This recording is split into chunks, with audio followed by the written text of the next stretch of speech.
Good morning, good morning, good morning. It's a bright and sunshiny day. Hey, there you go. Is that better? Yeah. That's not a shine from a light, that's the picture itself. Should I just, uh, draw this? Yeah, I think so. Yeah, I think I might.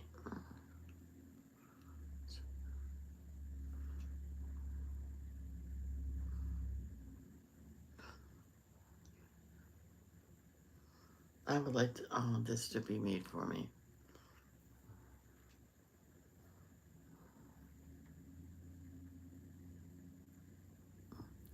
How are you, everybody?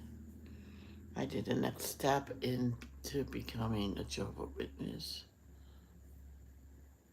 I'm a, I, Jehovah Witness. I'm just not baptized yet.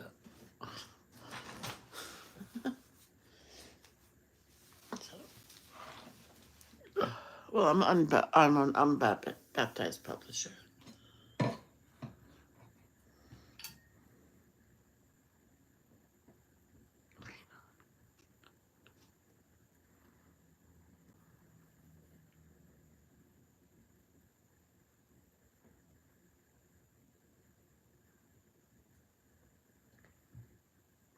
Oh, sorry.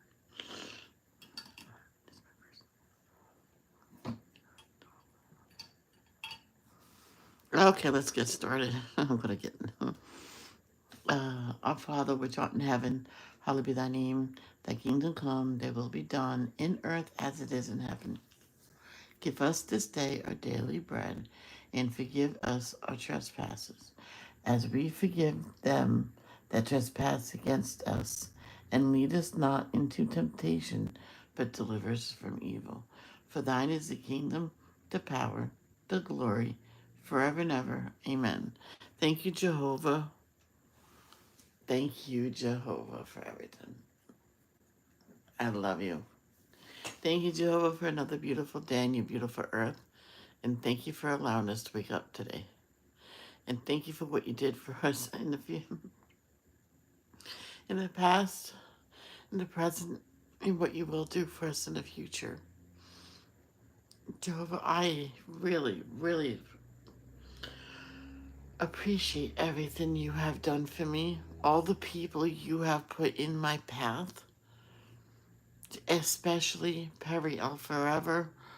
I'm grateful. Oh, I'm always be grateful to him for coming to my door and returning. And thank you to you and your angels for pushing him to my door, or helping him to the door, or guiding him to the door. I really appreciate it, Jehovah. I love you, and I'm sorry for the sins I have committed. I am fighting some other bad habits off, and I think it's working. Sometimes I relapse and I do the bad habit, and but I'm trying my best. I had the urge to do it, I think, this morning, and I did not do it. I don't care what people think it is. But thank you, Jehovah. I really appreciate it. In Jesus' name, in your Son, Jesus Christ, Amen. Jehovah, please look after Cindy Lee, Chad Griffith, Michael Bolton, Tate, Cindy Lee, King Charles, Joe Biden, and Ric Flair. If I said anyone twice, I'm sorry. But they all have cancers, different stages, different kinds. Please cure them and give them physical mental strength to get through it. I think Brother Coming Forward has cancer for my congregation as well, Jehovah. I can't remember his first name. Coming Forward. Coming Forward? Something like that. Please cure him as well and give him physical mental strength. Celine Dion has stiff person syndrome. Please cure her and take away her seizures and pain. Sarah has high blood pressure and severe migraines, as well as Jess. Jess also has a few disorders, including POTS. Please let the doctor find a good medication that can regulate it and make her feel better. Some point she is going to feel better, and she's going to get a lot better than what she is. She just needs the right medication, right treatments.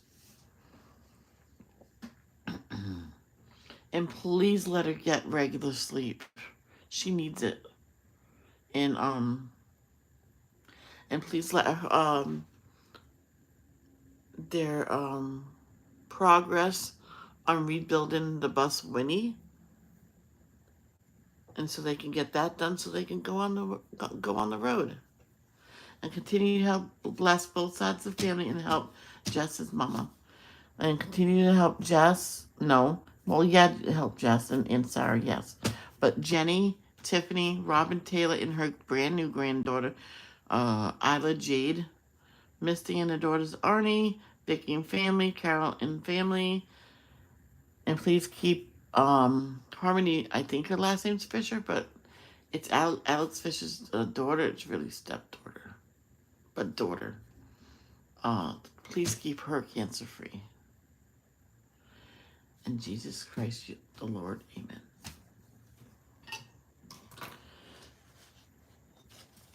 Okay. And who is Mr. Josh? Oh, Mr. Josh. Oh, see, I don't have to do nothing. You can see it. Well, I'll still do it. There we go.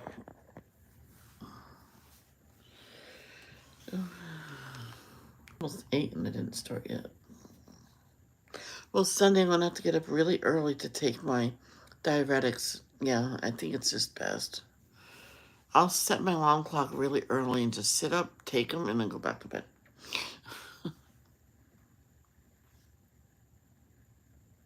You know what I could do?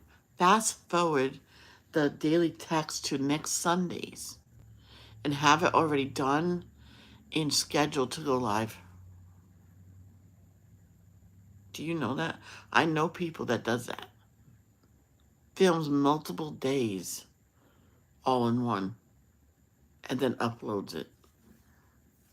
Puts them all private and then puts them all, a certain time on it and day. Some people, when they do videos all the time or lives, and they're going on a vacation, they'll plan it ahead of time. Just color alongs until it's done, and they'll put it up and put it private until, let's say if they're going away for 2 weeks, they'll have 2 weeks worth of, maybe sometimes 4 or 5 weeks, or anywhere from 4 to 6 weeks of uploads available, but they go up multiple times during the day, during the weeks. Yeah. So, daily text, August 11th, 2025, Monday.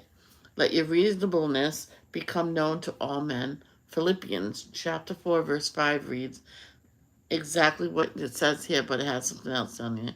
Let your reasonableness become known to all men. The Lord is near. He definitely is. The Lord is definitely near. And He's coming soon, and everybody can tell just by looking what's happening in the world. Jehovah don't lie. He can't lie. So that's how I know this is all true.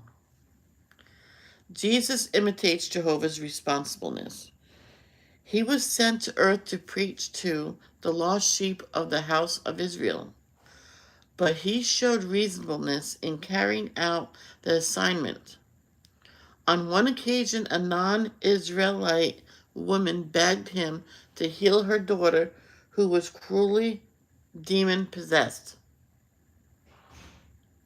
Cruelly, yeah.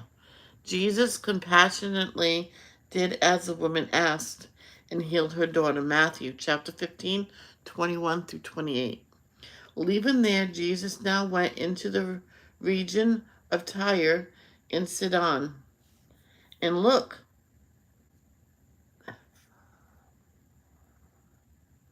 a Phoenician woman from that region came and cried out, "Have mercy on me, Lord, Son of David.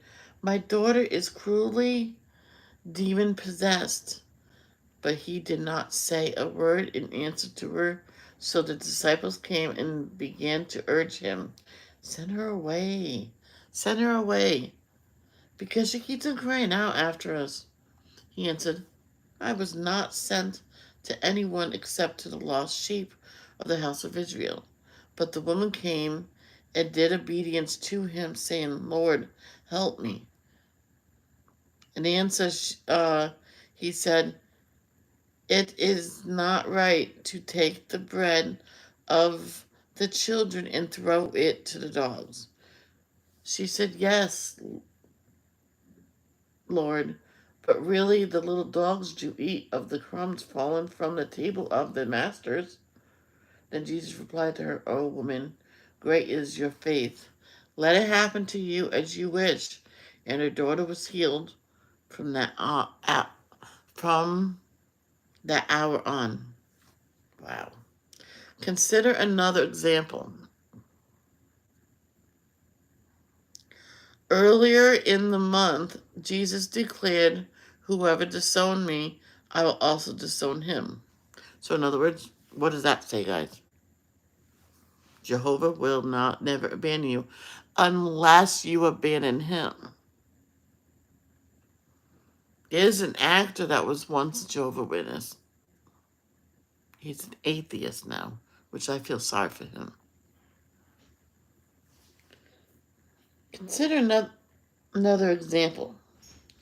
Early in the ministry, Jesus declared, "Whoever disowned me, I will also disown him." Matthew 10:33.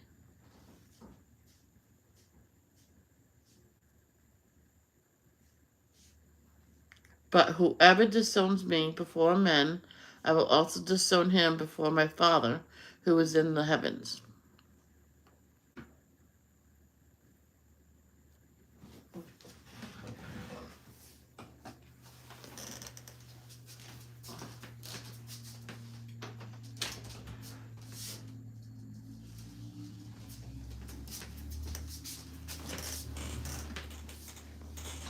Come on, baby. You want me to take you up? Come on. No, it's okay, you pretty girl. Just boop. Oh, she always hangs back. There we go. Oh, yeah. Did I read it? Yeah. Okay. But did he disown Peter, who denied him 3 times? No. Jesus took into account Peter's repentance and faith after being resurrected. Jesus appeared to Peter and very likely assured him of his forgiveness and love. Luke chapter 24, verses 33 and 34. "And they got up in that very hour and returned to Jerusalem. And they found the 11 and those assembled together with them, who said, 'For a fact, the Lord was raised up, and he appeared to Simon.'" Both Jehovah, God, and Jesus Christ are responsible. Reasonable. They're responsible too, but it doesn't say that here. They're reasonable. What about us? Jehovah expects us to be reasonable. Yes. Yeah, he does. Are you a good girl? Did you sleep good? Yeah. Did you let Kristen sleep?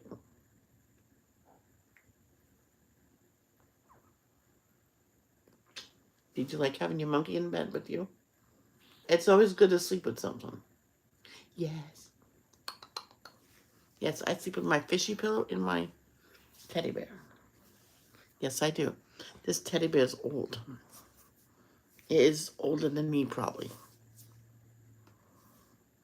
It's a good possibility it is. So, we're going to lessons learned from the Bible. I nicknamed it Lessons from the Bible. Uh, Introduction to Section 7. This section covers the life history of King Saul and King David, spanning about 80 years. At first, Saul was humble and God-fearing, but he soon changed and refused to follow Jehovah's direction. Jehovah rejected him and, in time, instructed Samuel to anoint David as the next king of Israel. Jealous Saul tried many times to kill David, but David never took revenge. Saul's son Jonathan knew that David was Jehovah's choice, so he was loyal to David. David committed some serious sins, but he never rejected Jehovah's discipline.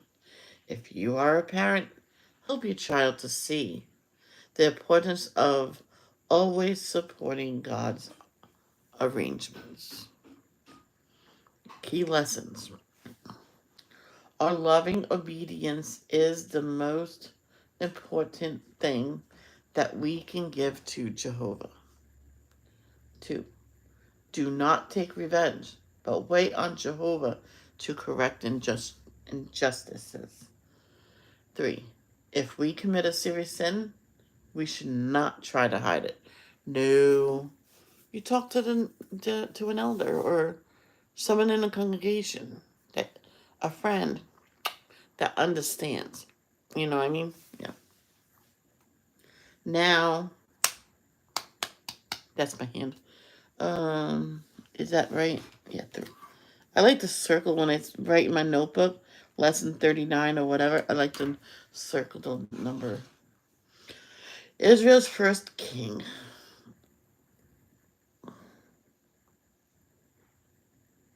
Lesson 39. Israel's first king. Jehovah had given the Israelites judges to lead them, but they wanted a king. They said to Samuel, "All the nations around us have kings. We want one too." Samuel felt that this was wrong, so he prayed to Jehovah about it. Jehovah said to him, "The people are not rejecting you, they are rejecting me. Tell them that they can have a king, but that the king will demand many things from them." Even so, the people said, "We don't care. We want a king." Jehovah told Samuel that a man named Saul would be the first king. When Saul went to visit Samuel in Ramah, Samuel anointed Saul as king by pouring oil over his head. Later, Samuel called the Israelites together to show them their new king. But they could not find Saul anywhere. Do you know why? Because he was hiding among the luggage. When they finally found Saul, they brought him out and stood him in the middle of the people. Saul was taller than everyone else, and he was very handsome. Samuel said, He's really dapper. "See the one whom Jehovah has chosen." The people shouted, "Long live the king!" At first, King Saul listened to Samuel and obeyed Jehovah. But then he changed. For example, the king was not supposed to offer sacrifices. On one occasion, Samuel told Saul to wait for him to come. But Samuel did not come Oh, hold on, guys. It's 8 o'clock. immediately. So Saul decided to offer the sacrifices himself. How did Samuel react? He told him, "You should not have disobeyed Jehovah." Would Saul learn from his mistake? Later, when Saul went to fight the Amalekites, Samuel told Saul not to keep any of them alive. But Saul decided not to kill King Agag. Jehovah told Samuel, "Saul has left me, and he does not listen to me." Samuel was very sad, and he told Saul, Because you have stopped obeying Jehovah, he will choose another king. As Samuel turned to leave, Saul grabbed him, and the hem of Samuel's coat ripped. Then Samuel told Saul, Jehovah has ripped the kingdom away from you. Jehovah was going to give the kingdom to someone who would love and obey him. To obey is better than a sacrifice. Yep. 1 Samuel 15:22. Okay. So what did the Israelites ask for? They asked for a king, right? Why did Jehovah reject Saul as king? Well, let's go back and read it.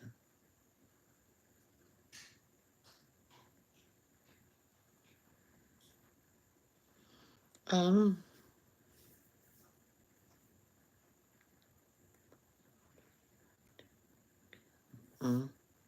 that's not it.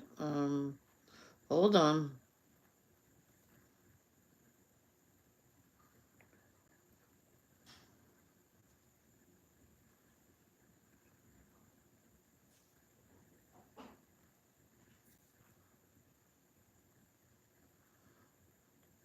Does it say it? It probably does. It's probably answers in. I think because he was disobeying Jehovah, I'm guessing.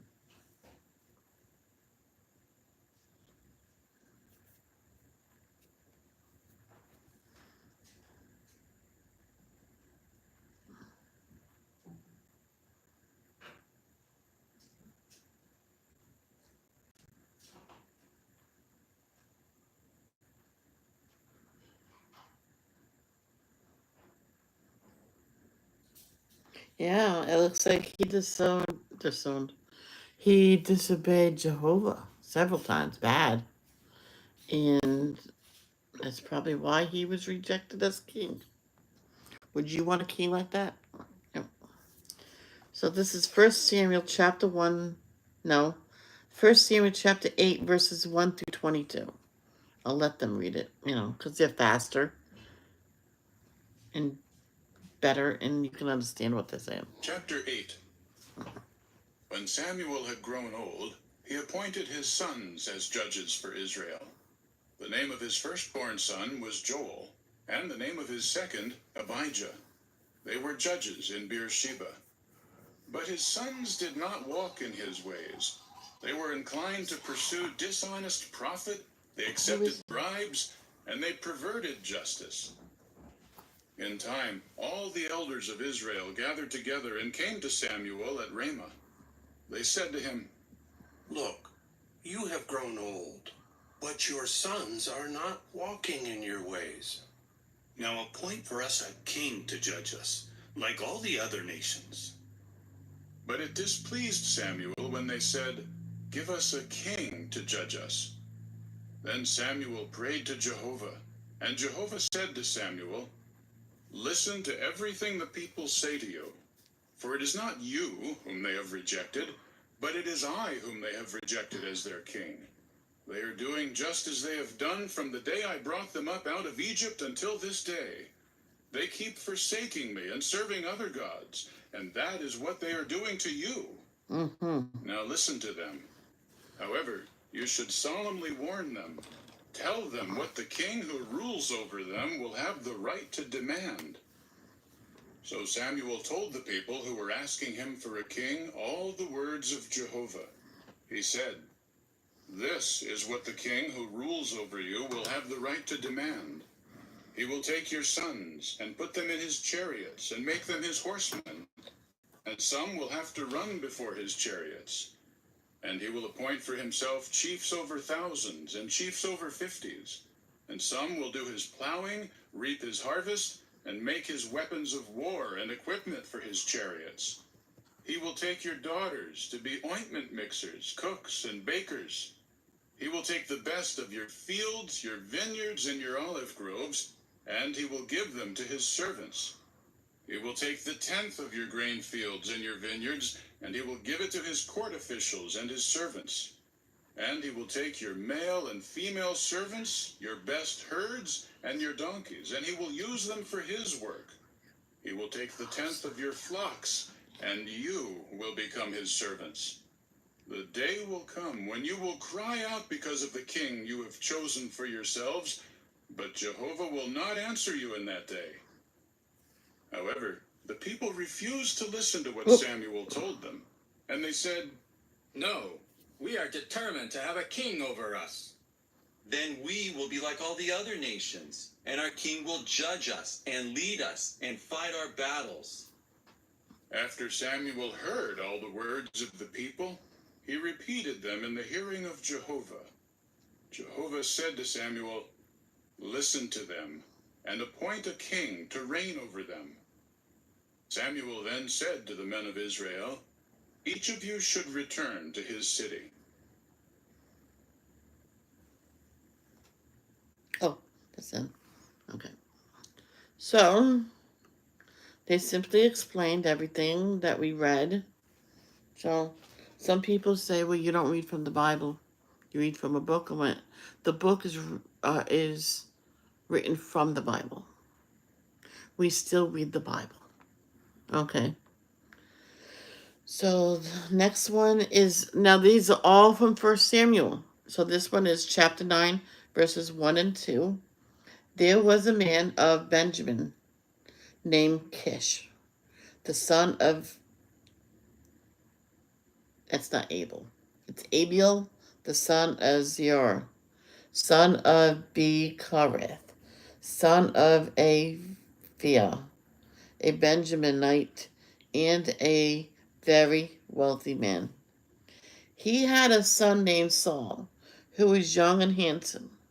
There was no man among the Israelites more handsome than he, and he stood head and shoulder taller than all the people. Same chapter, same book, but verses 15 through 17. The day before Saul came, Jehovah had told Samuel, "Tomorrow about this time I will send to you a man from the land of Benjamin. You must anoint him as leader over my people Israel, and he will save my people from the hand of the Philistines. For I have seen the affliction of my people, and their outcry has reached me." When Samuel saw Saul, Jehovah told him, "Here is the man of whom I said to you, this is the one who will govern my people." And now chapter 10, verse 8. Then go down ahead of me to Gilgal, and I will go down to you there to offer up burnt sacrifices and communion sacrifices. You should wait for 7 days until I come to you. Then I will let you know what you should do.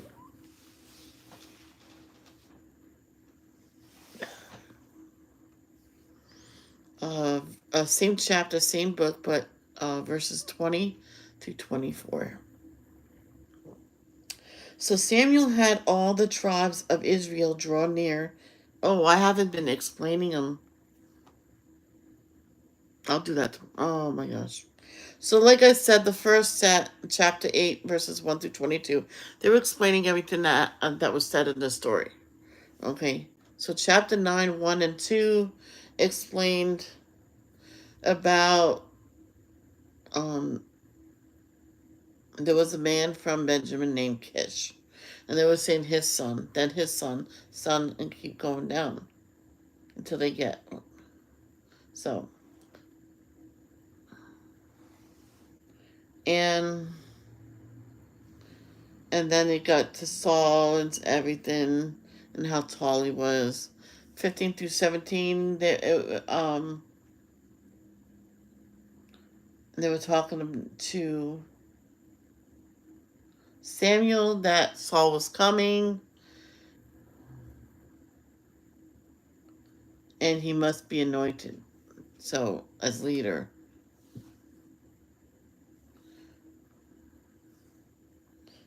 and stuff. And he came in 10:8.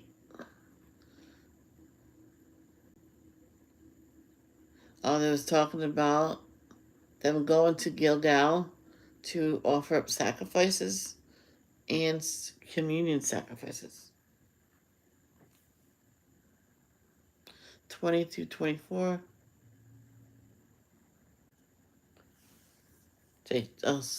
Samuel had all the tribes of Israel draw near, and the tribes of Benjamin was selected.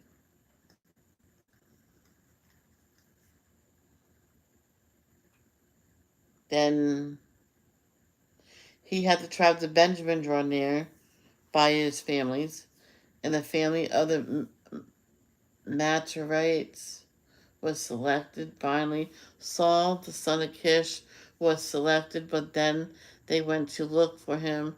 He was nowhere to be found, so they inquired of Jehovah, has the man come here yet? Wait a minute, I read this, right? Yeah, I did this.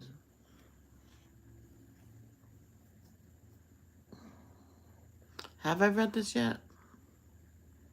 You know what? Well, let's read this again. So this is class chapter 20 through 24. So Samuel had all the tribes of Israel draw near, and the tribe of Benjamin was selected. Then he had the tribe of Benjamin draw near by its families, and the family of the Matrites was selected. Finally, Saul, the son of Kish, was selected, but then they went to look for him. He was nowhere to be found. So they inquired of Jehovah, has the man come yet? Jehovah answers, there he is, hiding himself among the luggage. Oh boy. So they ran and brought him from there. When he stood in front of the people, he was head and shoulders taller than all the people. Samuel said to all the people, do you see the one whom Jehovah has chosen? That there is none like him among all the people. And all the people began to shout, long live the king. So I don't know why he was hiding. So, yeah, there was just self-explanatory. So chapter 13, verse 1 through 14, I'll have them read it, and I'll try to pay attention this time.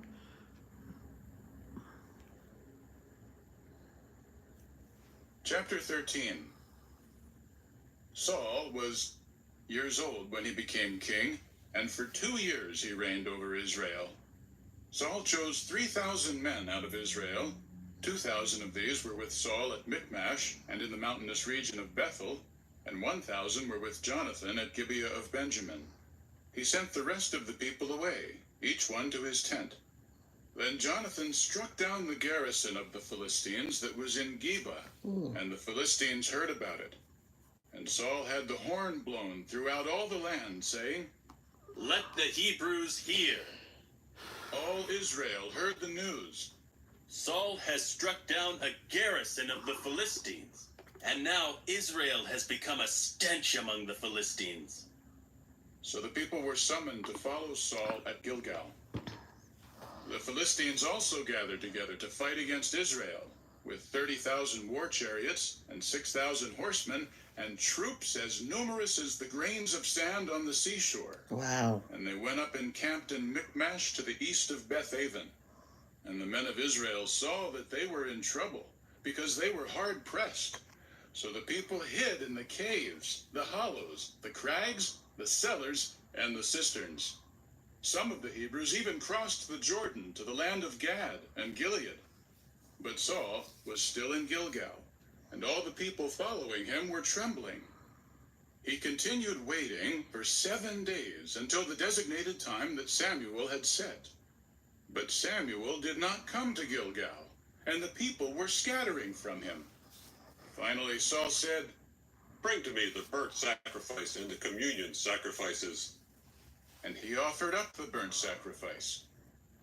But as soon as he had finished offering up the burnt sacrifice, Samuel arrived. So Saul went out to meet him and bless him. Then Samuel said, "What have you done?" Saul replied, I saw that the people were deserting me, and you did not come within the designated time, and the Philistines were gathering together at Michmash. So I said to myself, now the Philistines will come down against me at Gilgal, and I have not sought the favor of Jehovah. So I felt obligated to offer up the burnt sacrifice. At this Samuel said to Saul, "You have acted foolishly. You have not obeyed the commandment that Jehovah your God gave you. If you had, Jehovah would have made your kingdom firm over Israel forever. But now your kingdom will not last. Jehovah will find a man agreeable to his heart, and Jehovah will commission him as a leader over his people, because you did not obey what Jehovah commanded you." He commanded him to do something, but yet he didn't do it.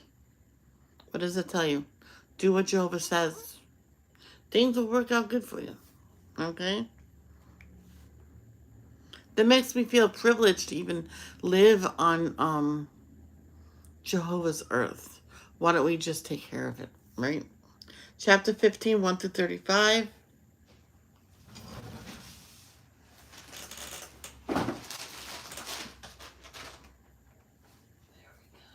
Here we go. Now lay down. Now lay down. Lay down. Ivy Josephine. Here we go.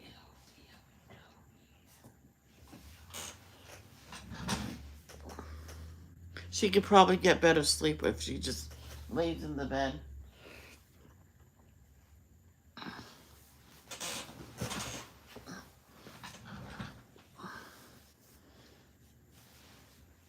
Chapter 15. Yeah, she looks more comfortable.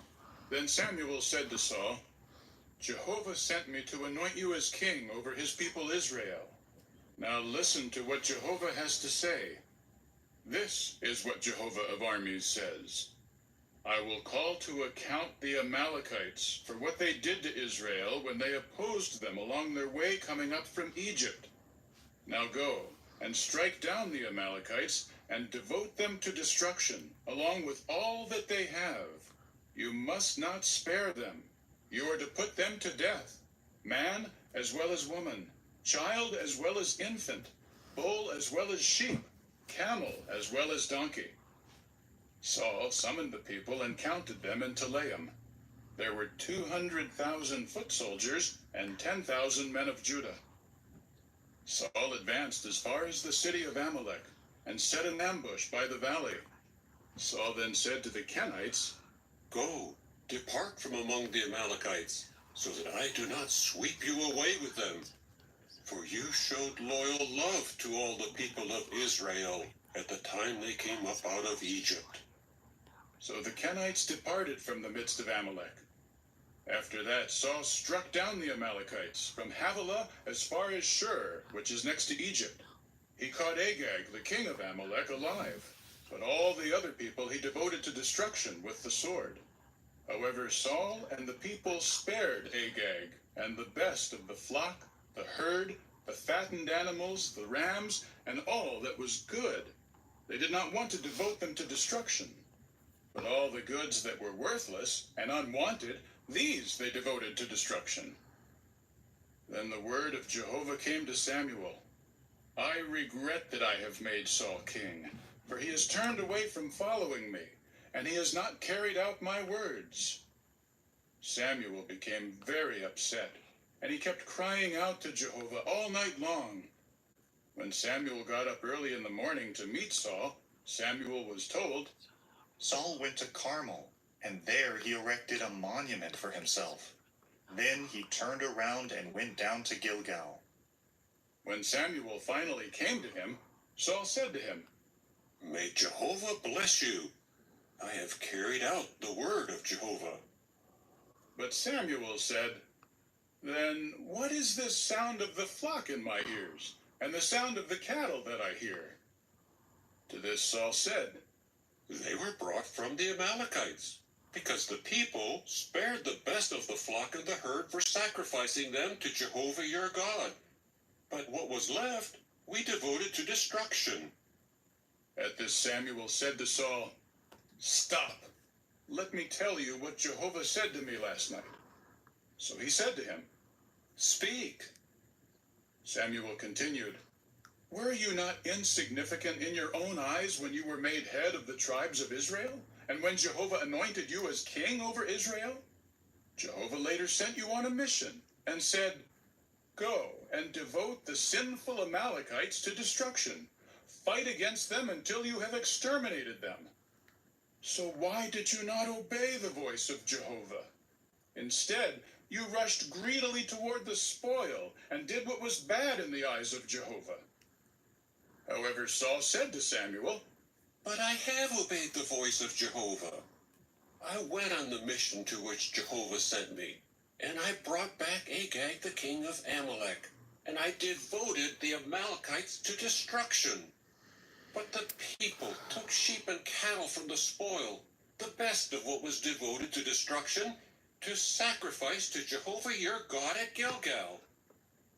Samuel then said, "Does Jehovah take as much pleasure in burnt offerings and sacrifices as in obeying the voice of Jehovah? Look, to obey is better than a sacrifice, and to pay attention than the fat of rams. For rebelliousness is the same as the sin of divination, and pushing ahead presumptuously the same as using magical power and idolatry. Because you have rejected the word of Jehovah, he has rejected you from being king." Then Saul said to Samuel, "I have sinned, for I have overstepped the order of Jehovah in your words, because I feared the people and listened to what they said. And now, please, pardon my sin and return with me, so that I may bow down to Jehovah." But Samuel said to Saul, "I will not return with you, for you have rejected the word of Jehovah, and Jehovah has rejected you from continuing as king over Israel." As Samuel was turning to go, Saul grabbed hold of the hem of his sleeveless coat, but it ripped away. At this, Samuel said to him, "Jehovah has ripped away the royal rule of Israel from you today, and he will give it to one of your fellow men who is better than you. Moreover, the excellency of Israel will not prove false or change his mind, for he is not a mere man that he should change his mind." At this he said, "I have sinned, but honor me, please, in front of the elders of my people and in front of Israel. Return with me, and I will bow down to Jehovah God." So Samuel returned behind Saul, and Saul bowed down to Jehovah. And Samuel said, "Bring Agag, the king of Amalek, near to me." Then Agag went to him reluctantly, for Agag had been saying to himself, "Surely the threat of death is past." However, Samuel said, "Just as your sword has bereaved women of children, so your mother will be most bereaved." With that, Samuel hacked Agag to Jehovah at Gilgal. Samuel now went to, and Saul went up to his own house at Gibeah of Saul. Samuel did not see Saul again until the day of his death, for Samuel went into mourning for Saul, and Jehovah regretted that he had made Saul over Israel. Yeah, some people say make him king, but then they realize after, oh, I should. So, everybody, I guess, does things that they regret, right? And just said it that Jehovah did it. He regretted that he made Saul king. Yeah, so it happens. So if you have any questions, I could probably explain it better what the passages mean to me when they're shorter. You know what I mean? So leave a question in the comments below. Any nice suggestions is welcome. Don't be mean. Just say it nice, okay? I love you. Love, don't judge. Until next time, my jelly bean.